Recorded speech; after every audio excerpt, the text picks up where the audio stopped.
This story took place in Norway with my mother while on vacation with my extended family in 2006. I don't remember every little detail that happened, but this is still one of the most strangest experiences I've ever had.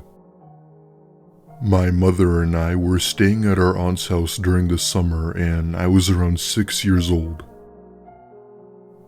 Her and I got the pull-out couch downstairs while my uncle and two cousins slept in the guest bedroom. One morning, I for some reason woke up at around 7 a.m., a time I don't normally get up at. I'd also like to point out that once I'm up, I don't go back to bed no matter how tired I am. With nothing to do at this point, I get out of bed and go into the living room to play with some of my cousin's toys. They were a lot younger than me, so their toys didn't really interest me. I eventually ended up picking up one of my cousin's toy electric pianos that lit up and made sound when you played it. The noise it made was louder than I thought, and there was no way to lower it. My mom then came out into the living room, visibly annoyed that I woke her up from the sound. She took the toy away from me to remove the battery so I could play quietly. However, when she opened the lid for the batteries, there were none in there.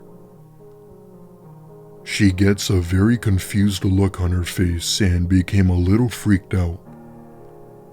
No matter how many times she played it, it would not work. She then gave me the piano and I began to play it with ease. My mom screamed and rushed me over to my uncle's room, being hysterical. Her screams led my aunt and grandma to come into the room to ask what was wrong. She went on to explain that the powerless toy shouldn't work, but when I played with it, it worked perfectly. My grandma tested the theory by trying to play it herself, only to see that it didn't work. She then handed me the toy and I began to play it. At this point, everyone in the room is legitimately freaked out and my mom tossed the thing into the trash. That was the first unusual episode to ever occur, but it didn't end there. Fast forward many years later, on my 14th birthday, my mom and dad had left me home alone with our dog so that they could go get stuff for my party.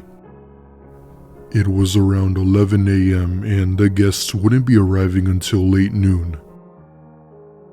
With everything set up and nothing to do, I threw myself onto the couch and flipped to my favorite cartoon show with my dog Crayon. She was a gorgeous saddleback German Shepherd with a kind soul and wouldn't harm a fly. Anyway, there I was on the couch watching my show when Crayon perks her head up as if she senses something. At the time, we lived in a gated community where it was home to a lot of squirrels and other unwanted critters. I assume she smelled either that or maybe even someone walking their dog. Suddenly, Crayon jumps off the couch and starts walking over to the door that led into the basement. Her tail was up and she starts abruptly barking at the door while scratching it, basically trying to break it down. Completely annoyed at this point, I walk over to the door and turn on the basement light. At the far end of the stairs was what I could only describe as a tall grayish figure standing stiff as a board. It was very faint, but still visible to see that something was there. Looking back on it, it reminded me of a black cloud floating above the floor. By now, Crayon is going crazy but refused to go down. Without hesitation, I slammed the door shut and go call my parents while sobbing, saying that there was someone in the house. Having been somewhat of a jokester throughout my life, I figured that my parents wouldn't believe me. However, my parents surprisingly did and told me to go hide in my room and that they were on their way. When they got home, my dad went into the basement but came back with nothing. My parents gave me a look of disbelief and disgust, causing them to lose more trust in me. I tried to explain what had happened, but they didn't want to hear it and began to lecture me about how it was all in my head. The next day, my mom came into my room apologizing for not believing me. She had told me that she had woken up to her room unbelievably cold where she saw something sitting in her chair. It sat there for about a good 10 seconds before vanishing when she turned on the light. Nothing has happened since, and I'm hopeful that whatever spirit that was with us had finally left.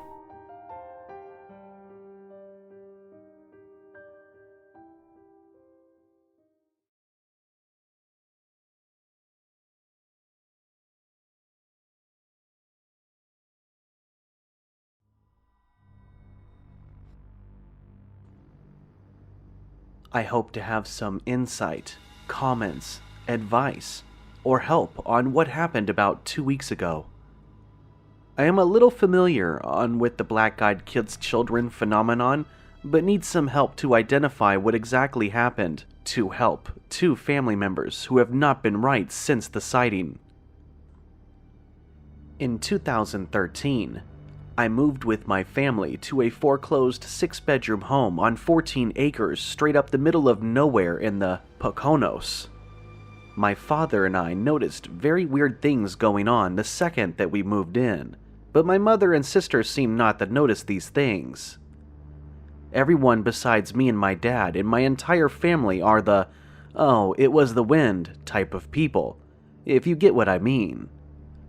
Not going to go into everything that happened there, as it would fall under a different paranormal thread. There is some evidence that the entire area of where this house was located is haunted, as in ghosts and Native American burial grounds and other things.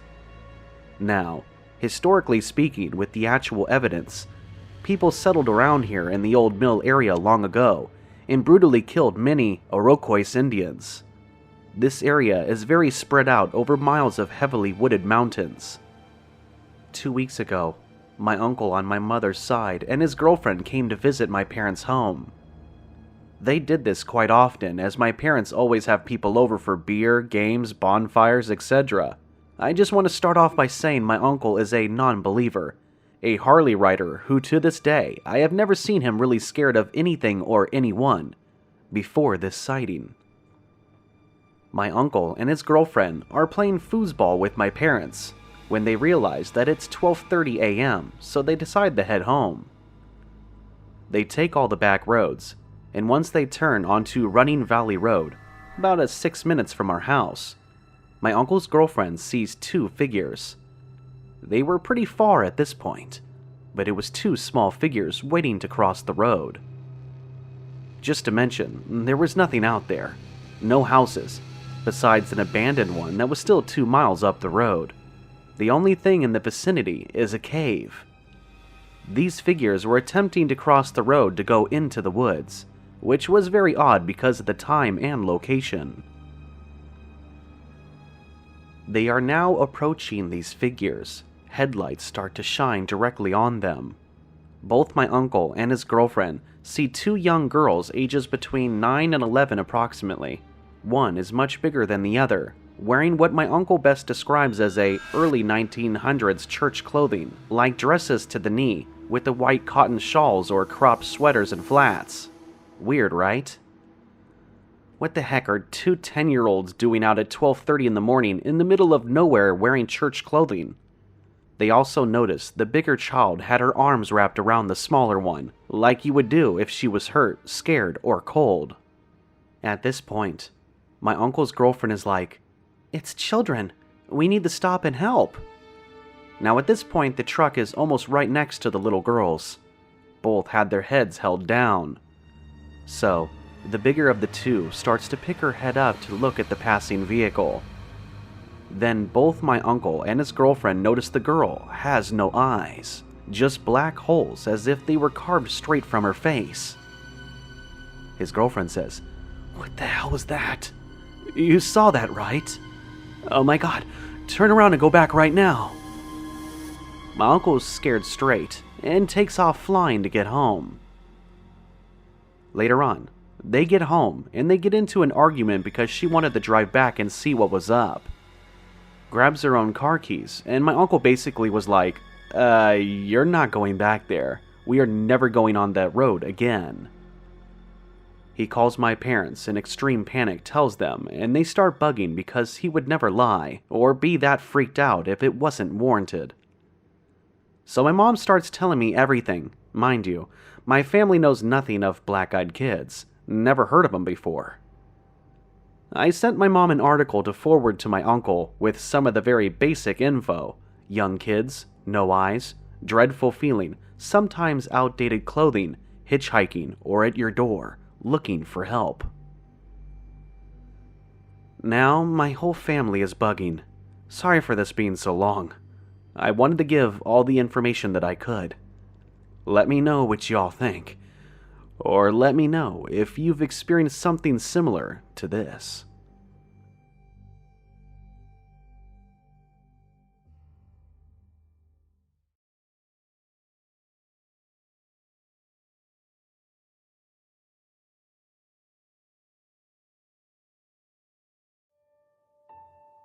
I still don't know what exactly happened or why.